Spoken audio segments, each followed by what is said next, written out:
Good morning, everyone. One of the biggest things I learned about saving money is, through all of this and not spending as much money is, I'm home all the time. Something I learned, and you know, it is amazing when you're home all the time. Well, you get stuff done. Cleaning out the garage, still getting a lot of boxes, getting rid of them. A little bit, a story of my past.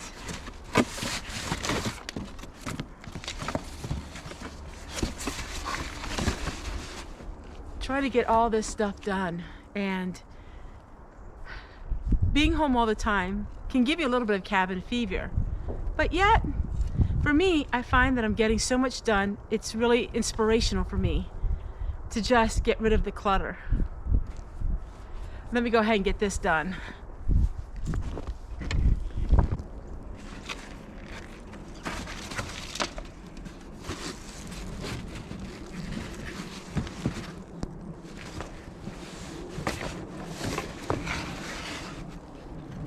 I didn't need it all, and I also learned that my mind can be clearer when I don't have so much to go through.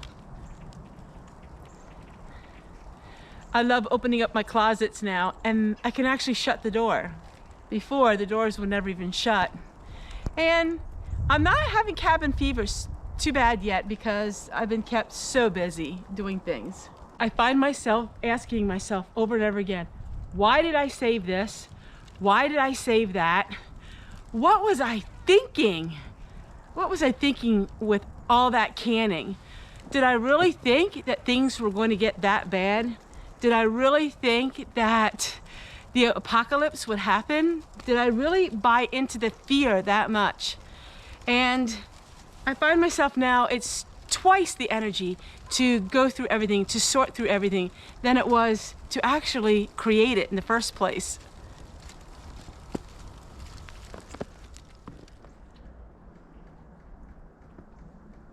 Found myself with countless planners.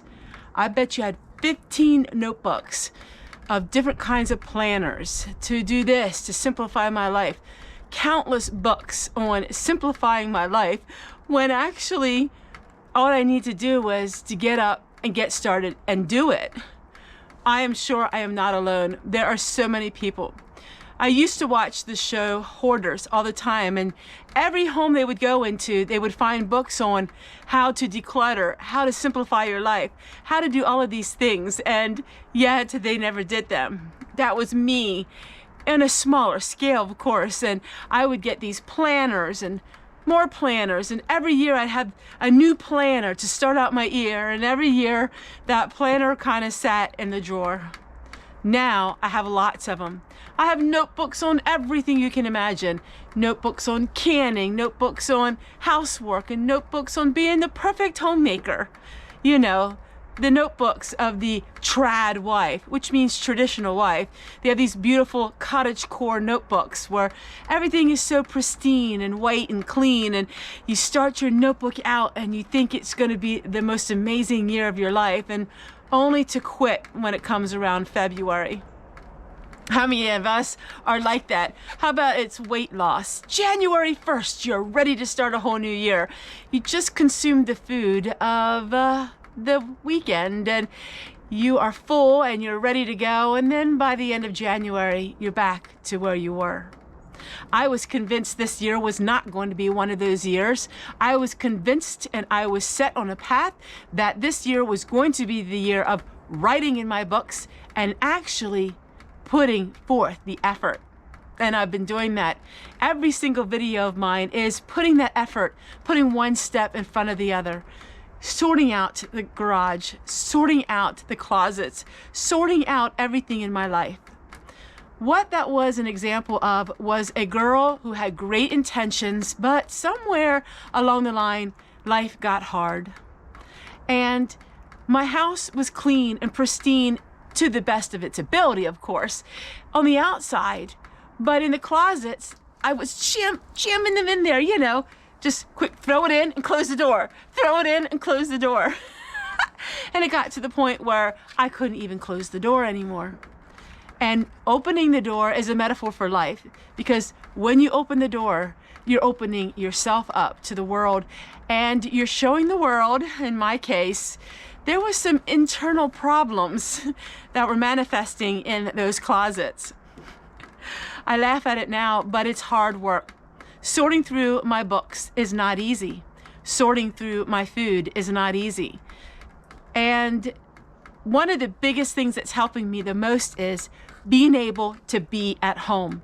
I'm not running around. I'm not going to stores a lot. I will go to some, but I'm staying home almost constantly. And the other thing was not being bombarded by what the world is saying I need to have. Let's face it, I have plenty of planners. I just need to plan. Oh, I was never a big spender. I was a big collector. Anything that anybody had that they didn't want, I collected it. I found great pleasure, and I still do, in collecting things. But I got to the point where I was collecting way too much stuff. I think it all started with the empty drawers in my house. I started collecting things and putting them away for a rainy day. Well, that rainy day never came, so I kept collecting more and more things. And the more things I collected, the more I stuffed them in the drawers. That's where it starts, right? And then what happened was the drawers got too full. So then it started spilling out onto the house, everywhere in the house. And I was a collective person. Oh, I still am. Don't let me fool you. I still love collecting things. I love having things. But what happened is then my house was getting full. So I decided to fill up my sheds with wonderful trinkets of the past. And I love trinkets of the past. But what happened was then it got full out there. Then I started filling everything else in between. And then it got too much. And one day, it all came to a head.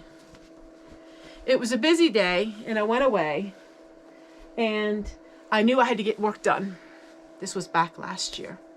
So I came home with more things, and all of a sudden, it became too much. I didn't know where to go with stuff. Stuff was just everywhere. Collecting all around.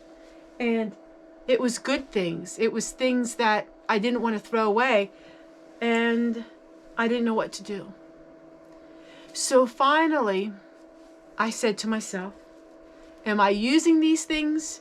Are they giving me enjoyment and happiness? Or is it just plain down stuff? And I answered my own question. So I thought to myself, what am I going to do? I'm not going to rent a dumpster for $1,000 and throw all of this stuff away. But what do?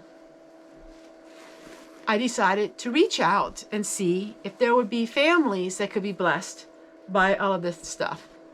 And there are. They are selling it. They are using the money and helping their family. And I feel so much better about it. Donating things to the Amish woman so she has jars. And just downsizing my life. And while I still live with a lot of things, I like to live big with a lot of things. I don't have the point where I have so much stuff that I don't know what to do with it anymore. Clothing. Now, clothing is something I don't have a whole lot of. Well, depending on who you ask. And I do need to go through my clothes again. But I'm finally getting my collectibles down to a nice, beautiful place in my life. And getting rid of all those jars. Now, of course, there are things that I will never get rid of. things that have a sentimental value to me. I'm not at the point where in my life where I'm just getting rid of everything and my home has no character. Life is so much easier when you don't have so much things.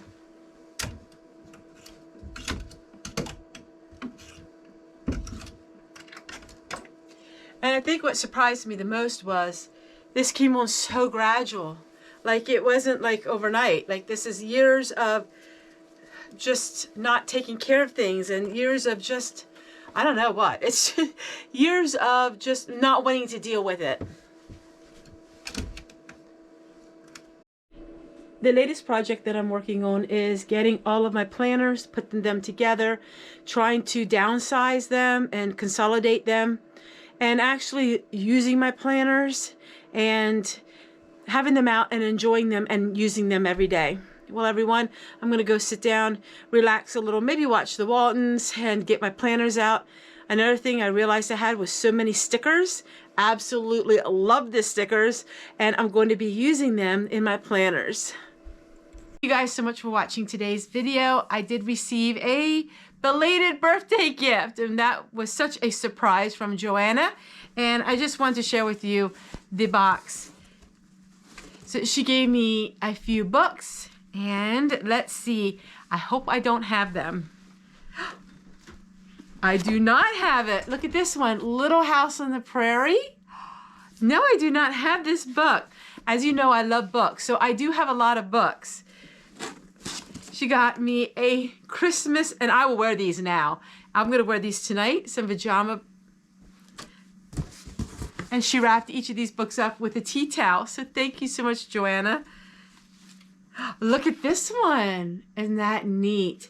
So I have these Little House on the Prairie books. Maybe I might take the rest of the day off and take a look at these. Oh, I love the jammy pants. So a viewer, Priscilla, gave my husband jammy pants, and now I have some. So thank you so much. And let's see what else is in here.